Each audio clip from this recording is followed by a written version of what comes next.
Hello there, and welcome back to the Sky Guys podcast. Andor season two preseason coverage rolling on this week. We gave you the season one review last week to sort of refresh our memory where we were at the end of season one. Now we're going to some of our character study episodes. Today we're starting with Cassian 101. We're going to the full story of Cassian Andor. I'm one of your hosts, Mike Phillips. With me, as always, the man whose voice you hear in the narration every single week, Pete Consadori is here. Pete, how are you? Doing well. Excited for Andor season two. We're here to give you as much information as possible on top of the other stuff we've already recorded, but I'm very excited to talk about Cassian 101 here.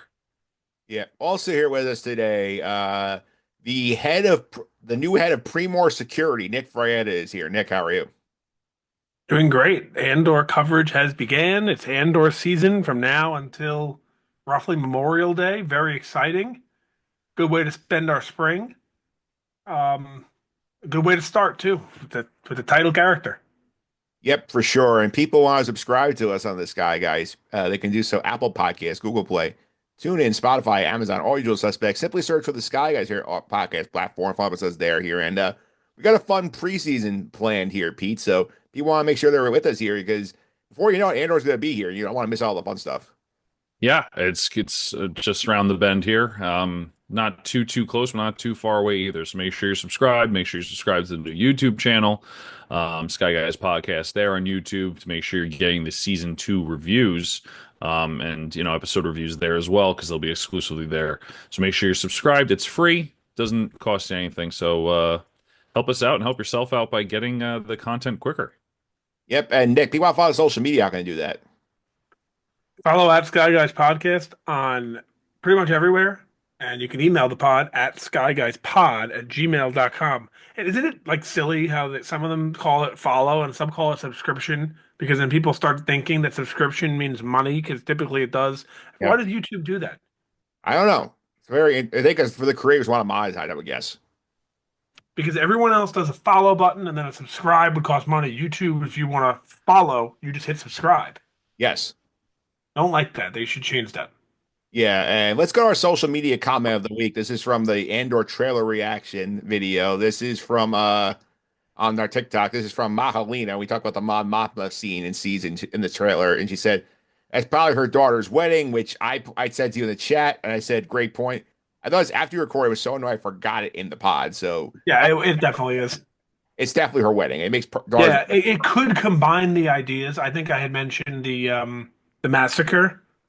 Yeah, Like, who's to say that the massacre doesn't happen at the wedding? That is entirely possible. because it's at the same time at the wedding. It could have been like, roughly. I know there's a protest going on. That's what leads to the massacre, but they could combine those elements into one, possibly. But yeah, this is for sure the wedding.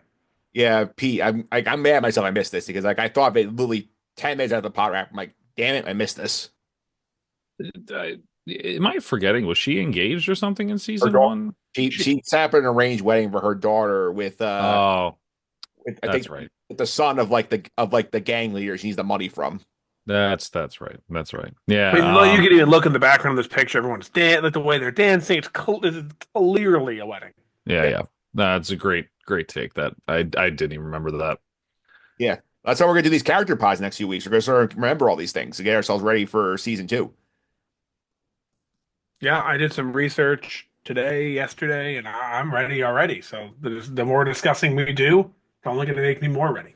Yeah, we did some more discussion to do, including there was a big news that dropped while we were putting out the re-release here about Kathleen Kennedy. Nick, I think we gotta get into that. So there was a piece of news that came out originally that said that Kathleen Kennedy was retiring. Yes. And basically, I guess right away she did an interview with Deadline. It seems like days later after that news came out. Is that true? The timing on that? Yeah, it's like basically 2, 3 days after. About 2 days later, then she did an interview with Deadline and refuted the claim that she's going to step down at the end of 2025. She did say, though, that she is planning a succession or is discussing a succession plan for her role, but is going to remain involved with movie production and final decision and all that. So it does seem to me like she probably still is retiring because based on the fact that she has a succession plan, but it's not as clear as like she's done at the end of the year. It seems like she's planning her way out, but it's not happening yet. Yeah, to me it sort of reads, Pete, like I'm planning to, like step back and kind of just worry about movies that are running the whole company. But like, she doesn't want like whoever Puck is or got to get the scoop on it. Like, she wants to be on her own terms. That's fair.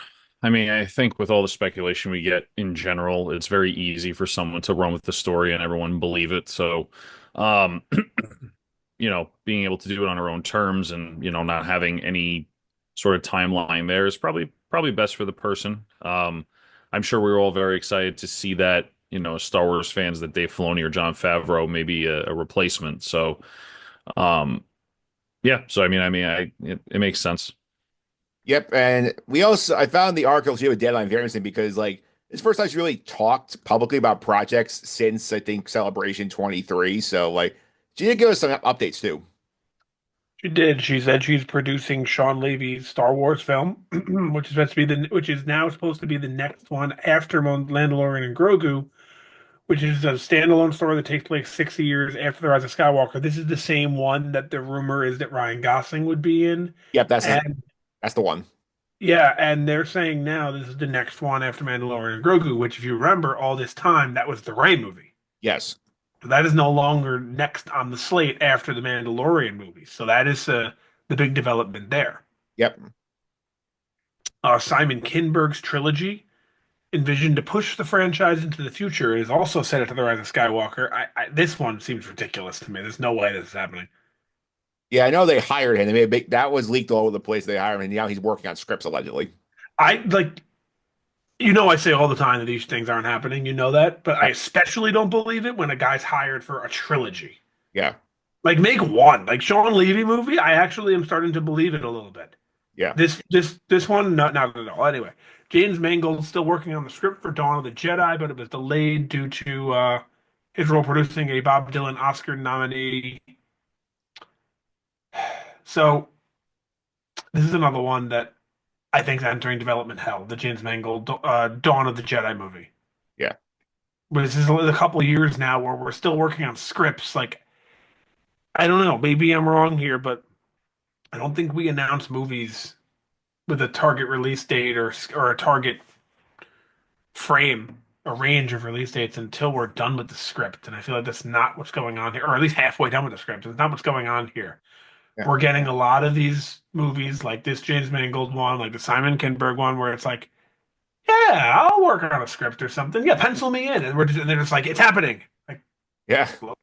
slow down. Yeah, I feel like he gets into that a little further down. We continue more discussion of the article. The next one is that they would love to work with Taika Waititi on a movie, but scheduling him is hard since he is involved on other projects. That is a nice way to say no. Yeah. And Nice way to say we tried, it didn't work out, or we didn't try, we don't want to try.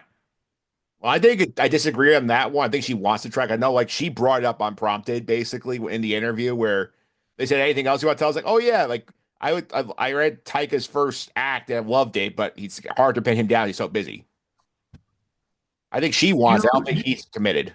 you don't think it's a nice way to say no thank you after it seems like when they brought him in for the role, if you will. He Yeah. was high on top of the world. Thor Ragnarok was somewhat new, and now all of a sudden it's years later. The newest one, the newest Thor, that is. And people were like, not so good anymore. He's kind of on a downward spiral.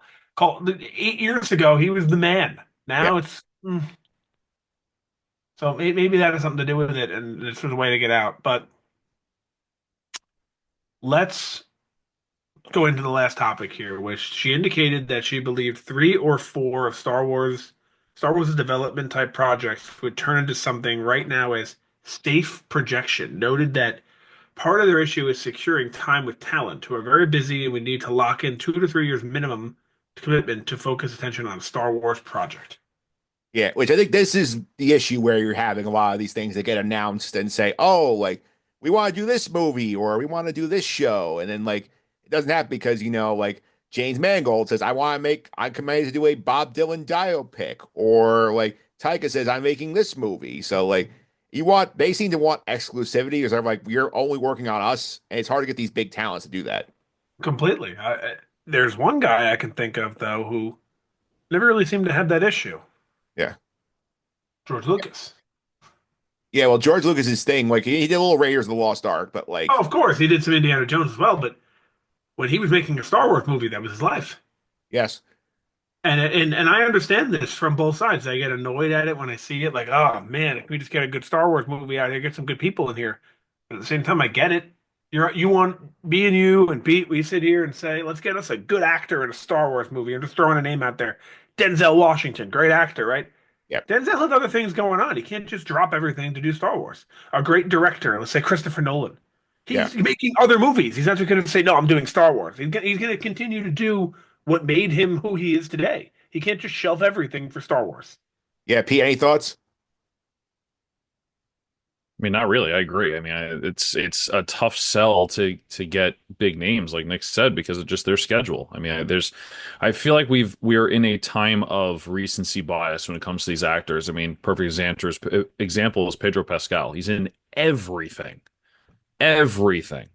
And I feel like either these actors become a flash in the pan or they're busy for a really long time because they're so good and it's hard to schedule them in. And if you do schedule them in, are they doing something in the middle of that? Same thing with directors. So I think it's very difficult to be able to do this. And when they are able to secure someone, how much do you have them for that project?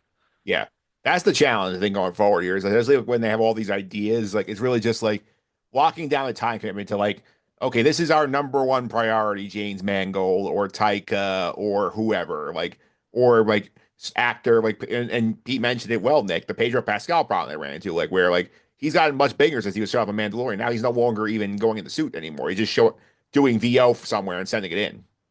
Yep. Yeah. Yep. All The right. last piece of news unrelated to the Kent to Kathleen Kennedy part is Star Wars is re-releasing Revenge of the Sith for the 20th anniversary. That'll come out on April 25th in select theaters. Need to make sure it's a theater near me because I really plan to attend this one. And screenings will be available in multiple formats, including 4DX for the first time. So if you're looking for weekend plans, the weekend after Easter, you just found them. Yeah, and Pete, I guess we missed the Attack of the Clones re-release. They had it. I feel like we talked about it. We did Phantom Menace last year. Yeah, they skipped. They skipped. They also did Phantom Menace in like 2015 in 3D, right? I feel Yeah, like the 3D thing was its own thing. I know they were going to do it for the others too. Well, they kind of scrapped it once Disney bought the franchise. So Yeah, right. And then yeah, I mean they just skipped over three, but here we are, or skipped over yeah. two, sorry. Here Yeah, we you're are right. They did with skip three. it. There's no plans to re-release it. So they re-released in 3D in 2010 for the Phantom Menace, that is. yeah, Then they of course did scrapped it like you said. And it was re-released on May of last year. yeah. And I went and saw it in theaters last year. So they went right over right for End of the Sith, and now it ends up lining up with the 20th anniversary. So and I'd like to go. What's 4DX? I think it's like very. I think it's sort of like the. I think it's sort of like a very fancy form, like projection format. No, I've seen. I think 40X, like the seats move, like it's almost like you're at Universal. Not as good, obviously, but like the seats move, they rumble. Like there's a element that's actually affecting you, that fourth dimension. Um, so correct. I could be wrong, but I feel like that's what it is. I Yeah, believe you're right. I had looked it up. Now yeah. I've It's seen yeah. It's described RX. Is that one of them? as which is what's described. RPX. RPX. That was phenomenal. I don't know That's what. I I think don't know what I sound. was watching, but it's amazing. Yeah, I think that's sound quality and visual quality. It's like the specific type. I think it's a Regal thing only, RPX. I don't know if that's I everywhere. started in New Rochelle, New York. That's a Regal. Yeah. Yeah. So Okay. Yeah, 40X is widely considered to be the biggest innovation in cinematic technology to date with motion-enabled chairs, environmental simulation controls, and more. It's made up for a lava at you when you're on Mustafar. It's like when you're in the Bugs Life tree in Disney World. Yep. Same idea. Yes. Because I don't do that because I don't like that. hate that ride. Yeah. So I will not be seeing it in 4DX. You don't want to risk them throwing lava at you for revenge. Stuff, especially like when they do. I remember as a kid, I used to see. I think it was Honey I Shrunk the Audience, and they Yeah. had the mice run on the ground, and I hated that as a kid. I wouldn't go on the ride. Yeah. To this day, I don't like that. All right, so that for the news department here. That is it. Let's talk Cassian. Yeah, we're gonna do Cassian 101 today. Is our first of our three character study podcasts. We're going to Cassian's storyline. We're gonna go through.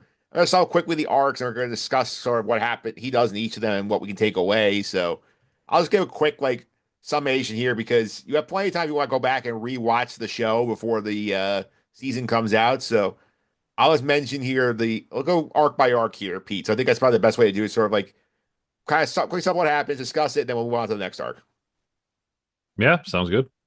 All right, so we'll start with our premiere arc, which we got all in one shot with all three episodes. Cassian ends up going to Morlano 1 to work for his sister. He runs into two Pre-Mor guards and accidentally kills one in a bar fight, murders the other to cover it up. Goes home to hide on Ferrex. He meets and we meet as the audience his adoptive mom Marva, the droid B2 Emo, his buddy Brasso, one-time love interest Bix, who he wants to use sell a piece of material technology in the black market to one of her contacts. That turned out to be Luthen. He meets a Cassian. At this point, is a fugitive being hunted by Pre-Mor because Bix's boyfriend Tim at 2M's is jealous and rats him out. And then they end up having to flee in a hurry. He gets recruited to join a rebel mission on Aldani. This is also a period we get some flashbacks to Cassian's childhood where he and a bunch of children are on an unnamed jungle planet that's in Rise of the Clone Wars. He gets rescued from a separatist ship by Marva and her husband Clem, and his sister gets left behind on the planet where all the adults seemingly died. So that's the quick summation on Arc 1 for Cassian. So, Nick, I'm anything? pretty sure the planet is Canary. That's the actual name. So what do you think, Nick? What do you want to go with this one? So what I want to say is just I know we're supposed to be focusing on Cassian for this specific episode, but I want to talk about the show and the release model as a whole. And this arc, if you remember, I know you remember clearly because you mentioned it already. I know Pete remembers, but for the audience, if you didn't remember, this was released as episode one, two, and three simultaneously. Yep. And that is similar to what we're getting this season with these arcs coming in three episode bunches. And I gotta say, it worked really well. Yeah. So I'm really excited for the release model. But when to get more specific into Cassian's character, we don't learn much about him that we didn't already know here. I mean, of course, we learn where he's from. We learn he has a mother and a girlfriend. But that I don't mean about it. I don't mean about his personal life. I mean about his character, in that he was a mercenary. He seemed like kind of a mercenary in Rogue One anyway. We didn't really learn much here. We just learned that, I guess, how he originally got introduced to the rebellion. That's really about it. Yeah, I think Pete, the thing I took away from the first Cassian arc is sort of like that, when the whole point of season one is he's very far away from being committed to the rebel cause, where he's sort of out on his own. His personal mission is I'm trying to find where my sister went. I've been looking for her for years, apparently, can't find her. And then he sort of accidentally gets involved in a situation where he has to kill somebody, and then he's on the run for a lot of the season where he's trying, figure out how do I get away from this and not get hauled in by the Empire for murder. And then this sort of sets him on the path where he's going the rest of the season. I mean, yeah, I think this is a great setup arc. It's, not the fastest pace. I mean, the season itself is not the fastest pace, which I'm fine with, and we've discussed it on our recap of the season of Andor, season one back in 2022. But I think that this sets the character up very well. I think we have seen a little bit of Cassian Andor in Rogue One. We kind of knew his background. We can kind of tell, the typical kind of Star Wars outcast, join rebellion kind of character. But at least we get a little bit more, and we get to see it. So I think it sets up the arc. Sets up the season very well, and Cassian's story very well. Yeah, and we get the important connection tissue here of Cassian and Luthen, the relationship that does define him this season. Sort of at one point he's lurking for Luthen, then Luthen's hunting him down because he thinks he screwed him over on the Aldani job, and then at the end he comes back together. Says, okay, I'm on your side. Yeah, very Bad Batch-esque. Yeah, a little bit. Not the same, but you know what I'm getting. Much better. Do some missions for me to gain my trust. Oh, I don't trust you anymore, and then gain your trust again. It's I like to call it cookie cutter when it comes to Star Wars. Yeah, and Nick, I'm glad. I also wanted to bring attention to the fact we get the flashbacks for Cassian here. It feels like something that I feel like if we had the 12 episode season 2, 3, 4, 5, I think we might have gotten more on this, but I think it's something we're not going to really touch on again. The flashback. I think we gotten what we need out of it. I agree. We got what we got. What we got out of it mostly was giving him a reason. Well, why does he care so much about his sister? What happened? Yeah. And there you go. You see when they were separated. Yeah, and you're basically the assumption we're basically letting him believe in. And Marva kind of tells him the players he's like, "Oh, she's dead. Like, stop looking for her. You're Yeah. wasting your time." The rumor is that everyone in that in the Canary there was killed. Yeah, He's the only one left. So yeah. He is the only one left here, and I do think it's interesting also, Pete, that this arc, like, we get so many of like the side characters that we meet on Ferrex in season one, whether it's his mom, Brasso, B2 Emo, like Bix, like like the kid whose father gets hauled away by the Empire and then makes the bomb in the finale. Like a lot of these characters are still showing up again in season two, aside from Marva. Yeah, and we may see them kind of scattered in through the years. We may see them just in that first year, but yeah, the characters are coming back, which I think is, good to tie it in, especially with the pacing of season two. Yeah, because I know we've seen in the trailer, we saw Brasso, we've seen Bix a bunch. No B2 Emo in the Trimo in the trailer, but like we've been told he's coming. And the son who, like, I forget the character's name, the one who makes the bomb in the finale, like I believe he's popped up in the trailer also. I think at one point he's talking to Saw Gerrera. Yeah, no, it's very cool that they're doing that. And I'm actually very excited to see it too. I think that not only Cassian's arc, and we've talked about other characters too, but I think it's very important that we continue those arcs with the secondary characters, the supporting characters. It makes the world building better, and it gives you more of a sense of the rebellion than it's just following one dude. Yeah. Nick, anything else you want to say on this first arc before we move on to the Aldani heist? no, nothing else on the first arc. Just there's it. This is how Cassian got introduced to the world of the rebellion, and I guess maybe I'm wrong. Correct. This is what, 5 BBY? Yes, it's all five of you. When season one of Rebels? I think it's around the same time. Is it a little after, or do you think it's the same year? I think it's the same. I think maybe it's four, but I think it's at the worst five. So the reason I ask is I think this is the first sign of rebellion that we see Yeah. in the timeline. That is. Not counting whatever Memphis Ness is up to in Solo. Well, we don't know. Yeah. We don't know what she's up to. Yeah. We don't know what she's up to Well, I yet. guess technically the first Son of Rebellion is the deleted scene from Revenge of the Sith, but I'm not counting that. Or whatever the Bad Batch and Rex had going on. And it's true. We've kind of seen the rebellion a lot here, huh? Yeah, I mean, it really picks up steam here. True. Yeah, this is when the rebellion starts picking up steam rather. And Luthen's recruitment to Cassian is Very important. powerful moment. Yeah. Yeah, so in the second arc here, the Aldani heist, or Cassian basically, Luthen picks him up and says, "Okay, you're gonna do a job for me. Like, I have a team set to pull off a heist. I need an extra guy here as a pilot. So I want you in the mix here. Like, you have to use a fake name, so he chooses Clem, which is his adopted father's name. And he ends up joining the team of Vel, Cinta, Skeen, Taraman, Nemec, Imperial Defector Lieutenant Gorn. And then we all remember how the heist plays out. There's all sorts of helter-skelter chaos here. But I think the interesting thing is that, like, seeing him form these relations with these people in terms of, like, who are far more invested in the cause than he is, particularly Nemec. So, Nick, what do you think about, like, what we saw Cassian pick up here from his time with the heist crew? I think this might be the most important arc. I think now the third arc, I think, is the best arc. And I think the third arc, well, which we'll get to, fuels his hatred for the Empire. But I think the second arc fuels his, I don't want to say love for the rebellion, but understanding of the rebellion. That's what it's more about. He appreciates it more. He starts to appreciate the cause more. And the third one, he's like, okay, now this is personal. Yeah. But here, I mean, just learning from, especially Nemec. Yeah.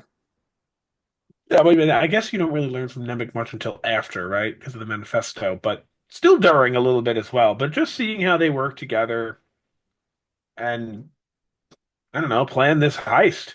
I think it's beneficial for his character.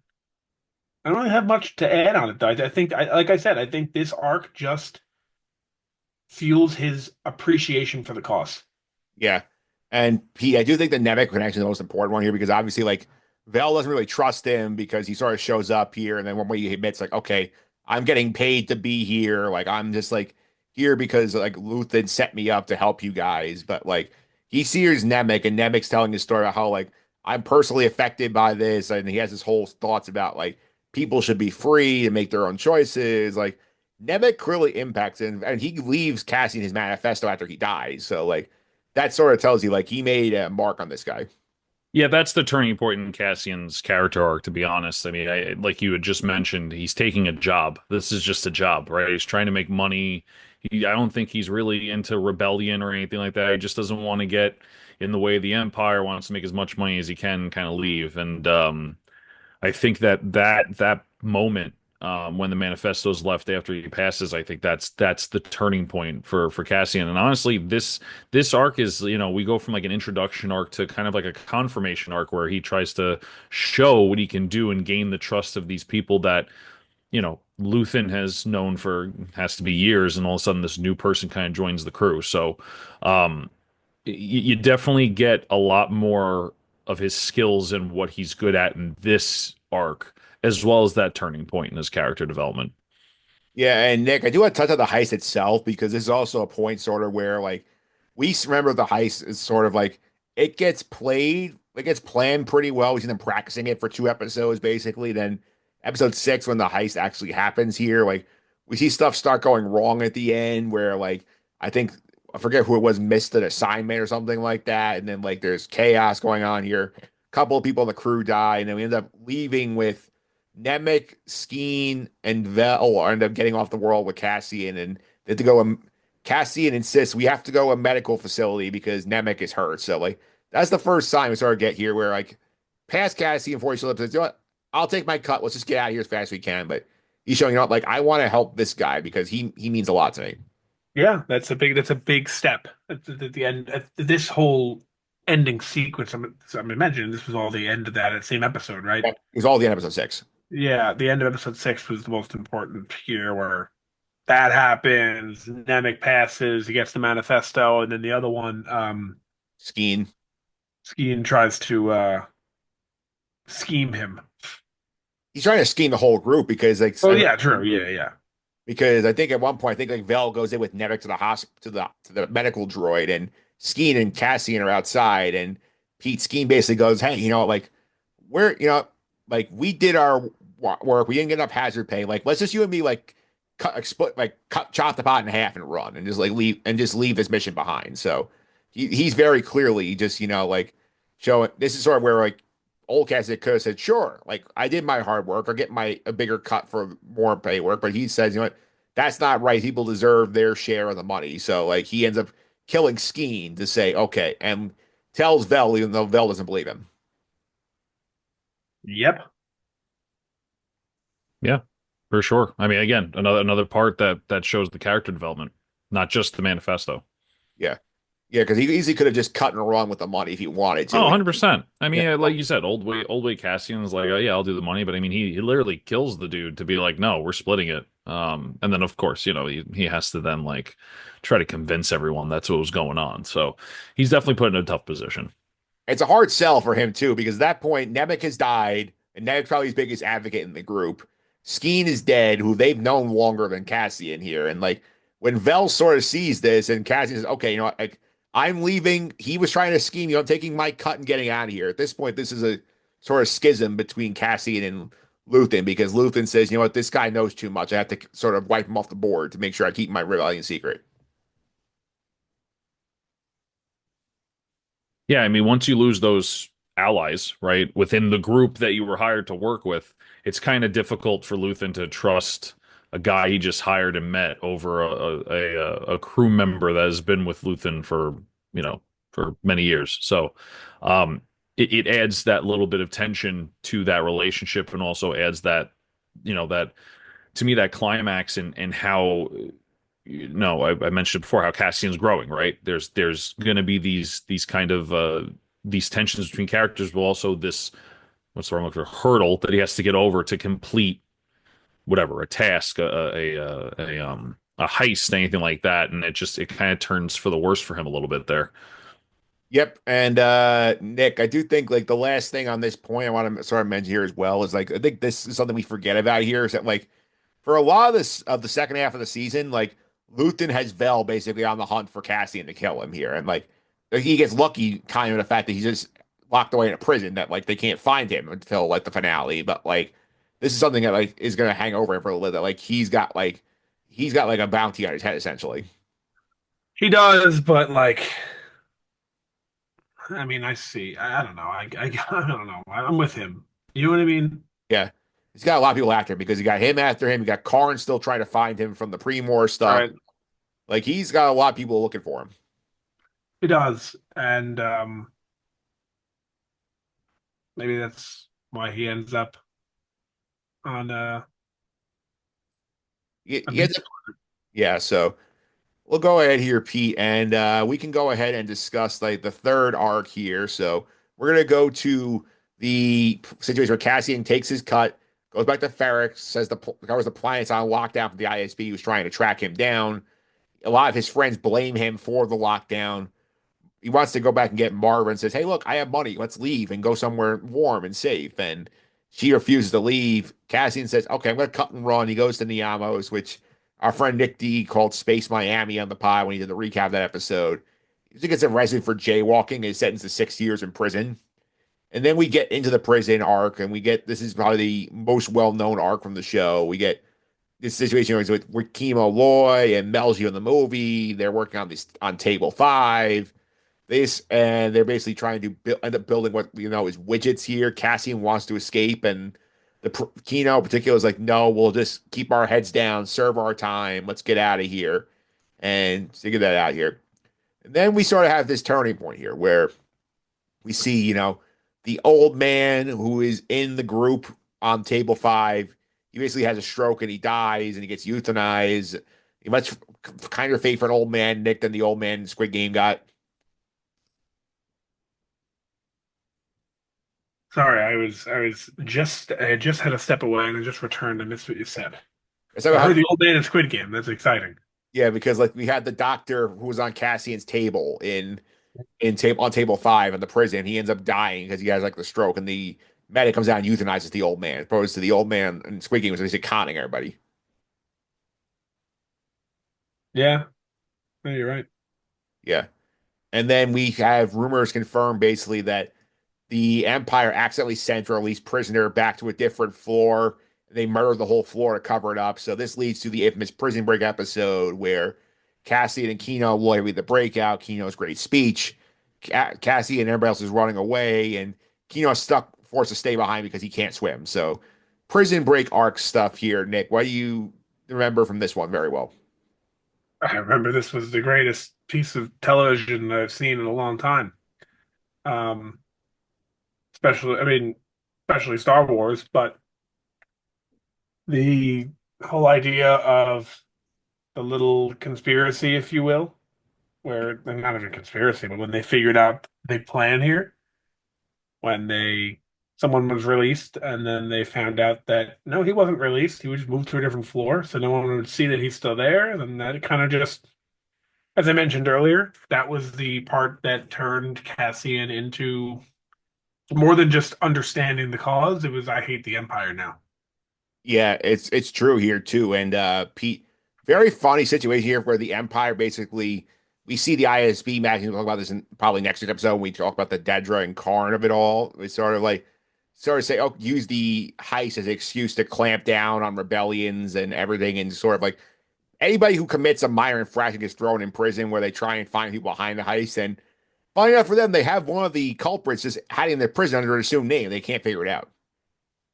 Yeah, I mean, this is the this is the start of the Empire's fall when it comes to just their stupidity. I mean, we talked about it many times, but yeah, you get the insane charges of like jaywalking gets you 6 years. I mean, they're probably desperate for prisoners to try to help them build the Death Star, and then you have all these prisoners that want to get out, and they make a very bad mistake because they can't keep track of a guy who's going to pretty much kill a whole floor. So The Empire strikes again, if you will. Yeah, I believe you have said in this terms. The Empire are a bunch of fucking idiots. Yep, yep. Yeah. They are. I mean, they prove it time and time again. There's no denying it. They're the most uncalculated. They're the most calculated but uncalculated group, villain, whatever, probably the history and like media. It, It's just it's so bad it's good sometimes, and sometimes it's just really bad. I mean, it it's mind-boggling that with the writers we have today, they can't figure out how the bad guy can maybe win once in a blue with Star Wars. well, I mean, George did in episode 5. Yeah, but I mean, you know what I mean. I think this goes away from the original trilogy, right? I don't think anyone. I mean, granted, we've had discussions about my gripes in the writing, but I don't think anyone's like, oh, they made the Empire look stupid. It's just I think that's kind of happened after the original trilogy. Yeah, Nick, I also want to talk about his relationship with Kino Loy a little bit because obviously Kino is the leader on the floor there where he's working and sort of like Cassian immediately gets in. It's like, how are we getting out? He's like, we're not getting out. We're gonna bide our time, count our days down, keep our heads down, try and win the competition for your table, and then you'll be out in 6 years.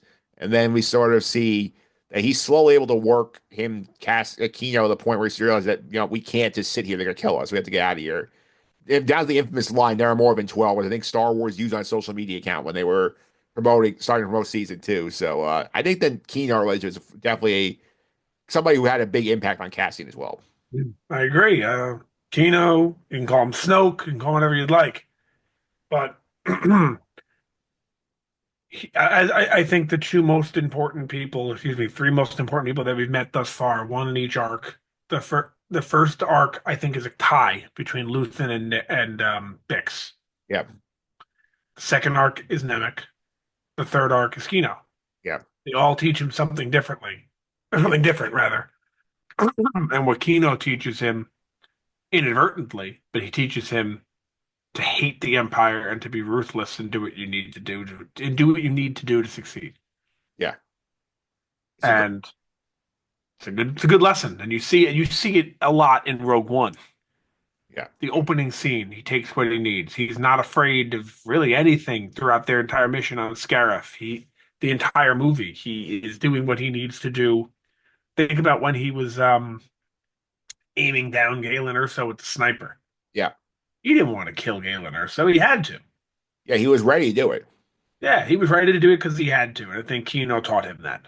Yeah, like, it's a great point too with Kino Pete because like this is sort of like made like Cassian sort of realize like you can't believe the Empire is looking out for your best interests here, especially like the whole situation with the old man who gets killed and then the whole prison floor gets killed because the Empire is just secretly cycling prisoners back through. So like it's sort of like he's sort of realizing like okay like you can follow the rules all you want and do what they want you to do, but you're still not going to get away with it. And when we sort of like realize, okay, if you want to make change, you actually have to do something about it. Yeah, I mean, I think that the non-Empire characters are the ones that make the Empire so scary sometimes. And I think that it was true, right? You cannot believe in the Empire. The Empire is going to lie to you. They're going to do whatever it takes to get what they want and what's in their best interest. And I think they've, made a lot of create a lot of victims and a lot of enemies because of that. And we're getting to that point, right? I mean, this last arc is literally the last straw before, Cassian's eyes are really, really open to it. And I'm sure a lot, right? I mean, the very, very last episode is the eye opener for pretty much everyone. Yeah. So it takes some time, and we see, the timing between, episode 3 and episode 4, 5, episode 3 and Rogue One. And even also 4, 5, and 6, for people to like actually get behind the rebellion and understand that the Empire is not great. They're not there for you. They're there for themselves. Yep, that's true here. Anything else you guys want to add on the prison break arc before we go to the final arc of the season? I want to add one thing about Kino that's also true about Luthen. They both made specific comments that basically tell you the same thing that taught Cassian something tremendous, which I think is the main point of the whole show.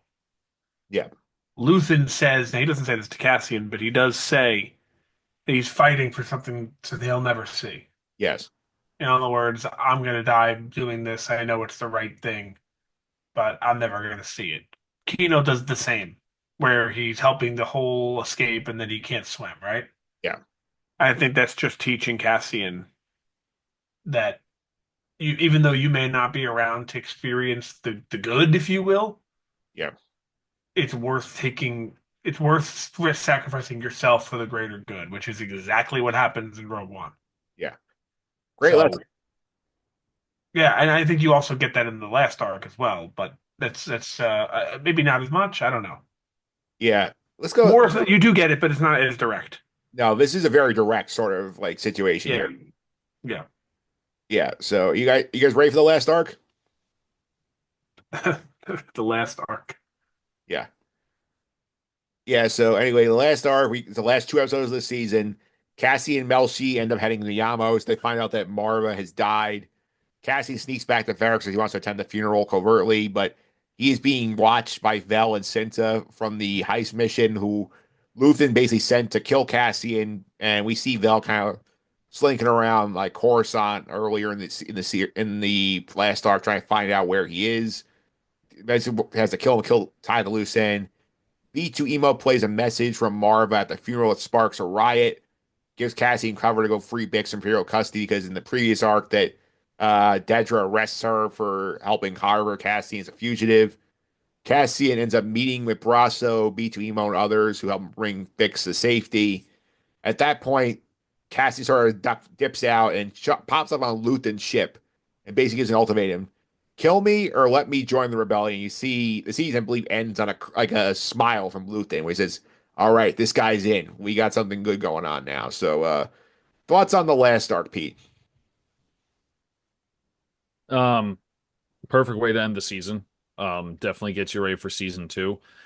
Pretty much just supercharges and super starts the season, right? Season two, I mean, it's right there. It's literally the beginning of everything that we've seen in the rebellion. In my opinion, I know there's been rebellion stuff that was happening behind the scenes before Cassian Andor, but it almost gives that vibe of this is the beginning of the rebellion, right? And I think it's great. I think, like I said, it kind of gets you ready for season two, and it ends on a very powerful note, which will then hopefully continue to be powerful throughout the next season, and then obviously it continues to be powerful through Rogue One. Yeah, Nick. I think also the thing that I take away from this art for Cassian specifically is obviously like he's not really involved in the riot because it's really Brasso leads a crew to sort of fight the stormtroopers who are there, to try and maintain order because Dedris allows them to do a public service, a trap to try and lure Cassian back to the planet. But like seeing how he basically goes one man mission inside the ISB set up headquarters to rescue Bix, that sort of gives you some of the sky skills he's learned along the way that will help him be successful for the rebellion over the next 5 years. Agree. Agreed. This arc it was a little bit, in my opinion, worse than the last arc. I think the third arc was, and the second arc, I think, even were really top notch. And not to say this was bad by any means, but I didn't see as much growth in him here. I saw more of a he's showing it now. Do you know what I'm saying? Yeah, like he's applying the lessons he learned. Exactly. That's Yeah, what I see in here. And I do like Brasso though. yeah, I want to see more Brasso in season two. Do you think we see Tim? Did Tim die?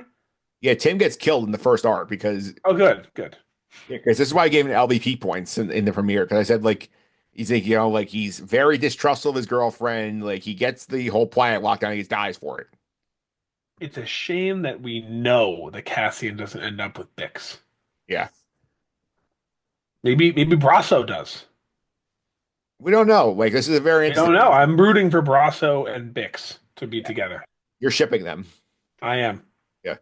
I think it's interesting to see some of these characters, Pete, that like we don't know the fates of like from Rogue One, seeing like where the show chooses to leave them. Because like I mean, we have a pretty good suspicion that Luthen's gonna die at some point in the season, but like some of these other characters like B2 Emo, Brasso, Bix, like Vel, like you can see where these characters end up. Yeah, I'm excited for it. I think that, like I said in the beginning of the episode, I think it's very important that we kept that on, and we're going to continue to keep that those story arcs because If it's just about one person, first of all, I feel like the show can get very stale, which I never felt that way in season one because even the supporting roles I felt like were main roles as well. Um, and number two, just with all the action and everything going on in season two, it would seem that is going to happen. It makes sense to have all these characters come back and complete their story as well as Cassian's. Yeah. And speaking of Cassie in season two here, obviously we got all we've seen so far is the trailer. We know that each season, each drop is a year in the timeline. We see different looks for him in the trailer. I know like the trailer ends in that shot with him like dressed up for like the looks like a dinner party. He's doing this little smirk at the end. Like, He's invited to the wedding. yeah, who knows? But who knows? Yeah, could be Wouldn't make any sense, but you never know. a Lou thing on an invite. Yeah. Yeah. So I do think as the thing I'm keeping an eye on Cassian for season two, in my opinion, is sort of looking at like, okay, like what happens here, like if like, like we know by the time we get to Rogue One, like none of these people besides Mon Mothma are around here. So like does he start drifting away from like the Brassos, the Bixes, the B2 emos to get closer to the rebellion crew? Or like are these guys just kind of off screen somewhere? So that I'm interested to track, see like how his relationships evolve with some of these characters.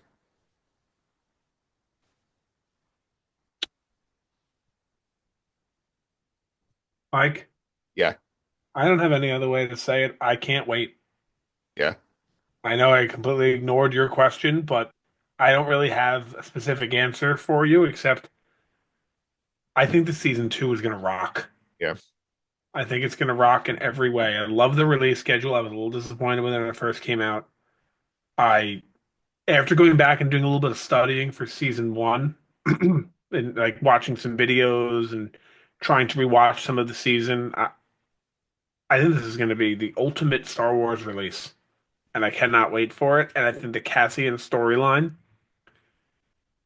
being that it's going to lead directly into Rogue One, is just going to make me want to watch Rogue One so badly as soon as I finish it. And then every time I watch Rogue One, I want to watch A New Hope so badly as soon as I finish that. So this is just going to lead me right into the Death Star being destroyed. Yeah. So, Pete, any thoughts on the question I brought up here about like some of these characters we meet through Cassian? Like, what, like, you think he's gonna kind of drift away from some of them as he gets further along the timeline, closer to Rogue One? I don't think it's going to be a drifting. I think it's going to be he's just doing different missions for the rebellion. I think it's just going to be more so like the hello old friend kind of situation versus drifting off. I think it's going to be he's going to be fully in the rebellion. We'll probably get some new characters. There'll probably be some old characters that he's working with, but I just think it's just going to be so involved in those plans and those missions that it's just they're gonna be there. We're gonna remember them, but I don't think it's like a drift away thing. I think it's gonna be more so they're just part of the rebellion with him, and they're all doing different things. Yeah, and Nick, I do have a theory on Bix. I know you brought her up in terms of we know Cassie doesn't end up with her. So like my theory with this is sort of like we see that she helps him in some missions. We see like them walk away from the building that they blow up in the trailer. My gut is that's early in the season that like as he gets further into the rebellion, the deeper we go. I think like he kind of pushes her away to sort of like not get her in deeper into the mess that he's in, sort of like try and protect her that way. I think you're right, but to be fair, we don't know he's not with her. Well, I mean, he does end up like 99% sure, but we don't know for sure. yeah, we have a strong suspicion he's not. Yes. So I guess I suppose it's possible that he's with her, but I think you're right. I think he's going to try to keep her safe, and Brasso as well. But Yeah, I think Brasso's not going to end up very safe based on the trailer. I think Bross would end up being like the owner of B2 Emo by the end of the series. If he survives his attack on Lothal, which I'm calling it now, he's on Lothal. You think he's on the fall? We're gonna find our rebels friends over there. I don't know if we're going to see them, but like, how do you have that wheat planet that is not Lothal? It looks exactly like Lothal. Yeah, I don't know. We gotten teased before, and they said, "Oh no, it's actually this planet we never heard of." Yeah, no, you're right. Could be. All right, so I think that's it for us. Anything else you guys want to add on Cassian before we set up what we're doing next week? I want to see when he meets K2SO. Yeah, you Can't wait think for that to happen. we actually get there? You think he's already established by the time we start the show? I don't know. I really do not have. I don't have an opinion on it, and I don't have a prediction on it either. I don't really care one way or the other. I'm not leaning one way or the other, but I'm excited to see K2SO either way. Pete, that could see this sort of being under the Spider-Man principle of like, we don't need to see Uncle Ben die again. We got told in Rogue One, like, I reprogrammed him and now he's with me. So, like, I think it would be fine if we just showed up and they were already working together in season two. I think it would be, but I do think there's going to be something. I don't think they're going to just glance over the fact that he has K2SO now. So I think we're going to have some sort of meet, or we're going to have some sort of seeing him reprogram the droid. Yeah. So you think, I mean, you got he's in the premiere that he runs into K2SO and reprograms him in episode one? Yeah, like something, or maybe who knows? It might be one of the last years. I mean, does he say how long ago he got K2S? Like, do we know how long ago the droid was found or reprogrammed from Yeah, Rogue and One? what happened in a comic or a book, I'm not sure which one. So the whole story's been said already. Just are they going to retcon it and show us again, or are they going to Yeah, I don't know. assume it happened? I think that could happen any time in the season if they don't specifically say it happened X amount of years before Rogue One. Yeah, apparently, according to this was a comic book situation. This happened, I believe. According to the Wookiee, it looks like it was like right around like when the show starts. So I think it's possible. Like we know that in Tales of the Jedi, they retconned the Ahsoka book and redid an entire sequence to fit their storyline better. So it's possible we could get a re-envisionment of Cassian reprogramming K2SO. Yeah, I mean, I can't see it not happening. I mean, I can see it both ways. I think it could work either way. All right, so that's the guy for you this week here. Next week, Nick, we're going all bad guy side here. We're gonna sort of put together our two Imperial affiliated characters here. LVP leader Karn, who is on the board, on the board next week, and Dedra Miro, who is trying to rise the ranks in the ISB. So fun to put those two together next week. Yeah, very exciting. Weird romance there. Um, Kind of, kind of romance, sort of like, kind of, yeah, it's strange, but I'm also rooting for them. yeah. I think it'll be fun to see here, Pete, too, because also like the other thing people forget, like there were points the show was so written that like we were rooting for Dedra to succeed at being more of a fascist. Yeah, I mean, I always say it. Let's get as dark as possible. It's Star Wars. It's not fun. War is in the name, right? Let's try to get as dark as possible. Let's have these villains become even, stronger or more diabolical. And I think that a strong villain makes for a strong protagonist as well. So I'm all for Dedra being higher up in the classes or anything like that, or the ranks, excuse me. Yeah, so we'll keep an eye on that next week here. I think you guys are coming on once again. Pete, people want to follow on social media, I can do that. At Consy29 on Twitter, CONSY29, AP Tyler 308. Create the background I'm using. Check them out on Reddit. Yep. Nick, one more time. If you want to follow us on social media, how can I do that? At Sky Guys Podcast pretty much everywhere, and at skyguyspod@gmail.com if you want to email in on the pod. Yep. You can also follow me on social media at mphillips331. It's MPHILIPS 331. Music over on the Just on the Suffering podcast. We're getting ready for the Big East tournament here. March Madness is almost here, Nick. So in this time next week, we'll have brackets. Is that the only tournament you're getting ready for, the Big East one? Well, as the most I interesting. know I'm getting ready for all of them. Yeah, well, in terms of pod angle here, I think the Big East is the most interest to my audience. So I'm interested in the SEC tournament very much over here. yeah, there's a lot of good tournaments here, but we will give special attention to the Big East. But yeah, it's going to be a fun season, fun college basketball end. The MAC tournament should be fun. I think any of the teams could win it because they're all pretty bad this year. Oh, we have a chance. We have a chance. We have a chance. Yep. We'll be back next week to talk about our Imperials, Dedra and Karn. But until then, may the Force be with you.